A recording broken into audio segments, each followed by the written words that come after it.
네, 안녕하세요. 나도균입니다. 2020년 새해가 밝았습니다. 시청하시는 모든 여러분들, 올해에도 더욱 건강하시고, 즐겁고 행복한 일만 가득하시기 바라겠습니다. 이번에 소개해드리는 사연은 이제 오래전부터 심장에 이제 바늘로 쿡 쑤시는 것 같은 통증이 나타나고 좀 쉬면 사라지고, 그 다음에 이제 최근에 스트레스도 많이 받긴 했는데, 뭐 체한 것 같기도 하고 미식거리기도 하고 체했으니까 안 내려가는 것 같기도 하고 이렇고 그 다음에 이제 추위도 많이 타고 피로도 많이 느낀다. 그냥 단순히 스트레스 때문이냐 이런 질문을 하셨어요. 뭐 스트레스 때문인 건 맞죠. 근데 단순히 스트레스 때문이라거나 그냥 그것이 문제가 아니라 그것이 스트레스가 질병을 일으키는 거죠. 예를 들어서 10사람을 놓고 똑같은 크기의 바늘로 똑같은 곳을 똑같은 힘으로 찔러. 그러면은 사람마다 반응이 다 다르죠. 뭐 그건 다들 잘 아시는 바와 같습니다. 제일 약한 사람은 뭐 모기가 물었냐는 듯이 싱긋도 안 하는 사람도 있고, 제가 본 제일 심한 사람은 찌르기 전에 기절하는 사람도 봤습니다. 그러니까 이제 그 기절하는 사람 보고 야 바늘인데 왜 기절해? 이건 의미가 없는 거죠. 그 사람한테는 그게 공포니까. 그러니까 외부의 양과 본인이 받는 스트레스는 또 다른 문제다. 이렇게 말씀드릴 수 있고요. 체한 것 같고 헛구역질을 하고 또 하는 거는 이제 서양의학적으로는 가슴 통증과 관련이 없죠. 그런데 한의학적으로는 이제 관련이 깊습니다. 가슴 통증이 있으면 이제 제일 많이 걱정하시는 거는 이제 이게 심장병이 아니냐 이런 걱정을 하시는, 가슴에서 아프니까 이런 말씀 생각들을 하시는데, 심장병 중에서 이제 가슴 통증이 심하게 나타나는 병이 두 가지입니다. 하나는 협심증이고 또 하나는 이제 심근경색입니다. 이 두 가지 요즘에 이제 변이형 협심증이라는 것도 있죠.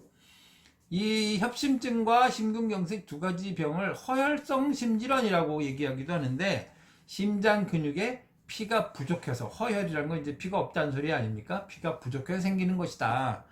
이런 뜻이죠.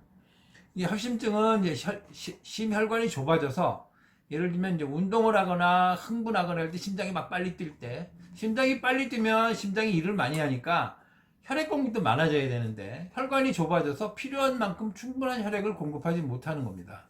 그래서 가슴 통증이 생기는 경우를 말하는 거고, 이때 나타나는 통증의 양상은 한 번 생기면 2분 이상 지속되고 30분 이상 지속되는 일은 드뭅니다.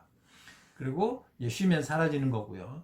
통증의 양상이 아주 격심하고 죽음을 예고하는 것 같고 어디가 아픈지 모르게 가슴 전체가 아픈 이런 통증의 양상을 보입니다. 심근경색은 혈관이 아주 막혀서 생기는 거죠. 그러니까 아주 막혔기 때문에 빨리 조치하지 않으면 뭐 사망률도 굉장히 높은 아주 심각한 질병인 거죠. 지금 질문하신 분이 말씀하신 이게 바늘로 찌르는 것 같은 통증, 또 그 쉬면 금방 사라지는 통증은 그런 것들이 아니고 가슴에서 심기가 막혀서 생긴 통증입니다. 기는 이제 통죽불통, 불통죽통이라고 그러는데, 통죽불통, 통하면 즉 불통, 아프지 않고, 불통, 통하지 않으면 즉 통이다. 그래서 아프다 이런 뜻인데, 지금은 이제 가슴에서 심기가 막혀서 이제 통증이 생긴 거고, 심기가 막혀서 통증이 생긴 후에 그것이 이제 아래 위로 영향을 미치면서 체한 것 같기도 하고 미식거리기도 하고 이제 헛구역질도 나는 거죠. 검사를 해보면 이제 위험도 있을 수도 있지만 근본적인 원인이 심기가 잘 흐르지 않게 된, 심기가 부족해지고 소모되고 부족해져서 잘 흐르지 않게 돼서 또 부분적으로는 울체가 된 이런 것들이 이제 원인인 거죠. 본래 이제 긴장이 높고 예민하고 그래서 이제 같은 스트레스를 받아도 이제 더 많이 문제가 나타나는 이런 성격도 한 몫을 했겠죠. 중에 그렇죠. 그래서 이제 가슴에서 심기가 막히고 2차적으로 이제 소화불량이 오고 이런 것들이 계속되면 전신적으로 기가 약해지면서 흐름이 약해지고 그다음에 이제 피로해지고 추위를 타고 이게 몸을 따뜻하게 하는 게 기니까 이제 그런 문제가 나타나는 거죠. 지금의 이제 치료를 위해서는 우선 할 일은 이제 긴장을 풀고 스트레스를 줄여야 됩니다. 이제 외부의 스트레스를 내가 어떻게 줄이냐라고 말씀하시는데, 아까 전에 앞에 말씀드린 대로 스트레스는 또 하나의 요소는 자기의 요소니까 외부의 요소를 컨트롤하려고 하지 마시고 내 요소를 좀 조절하시면 됩니다. 우선 제일 스트레스 풀 때 제일 좋은 것은 강력하고 효과도 좋아요. 하기도 편하고 그것이 좀 빠르게 걷는 겁니다. 빠르게 걷되 숨이 차지 않을 정도로 이렇게 하시고 그 다음에 이제 두 번째로 좋은 거는 이제 두드리는 거죠. 여기 좌우 젖가슴 아래, 그 젖가슴 아래 갈비뼈 부위를 주먹으로 이제 땅땅 치는 겁니다.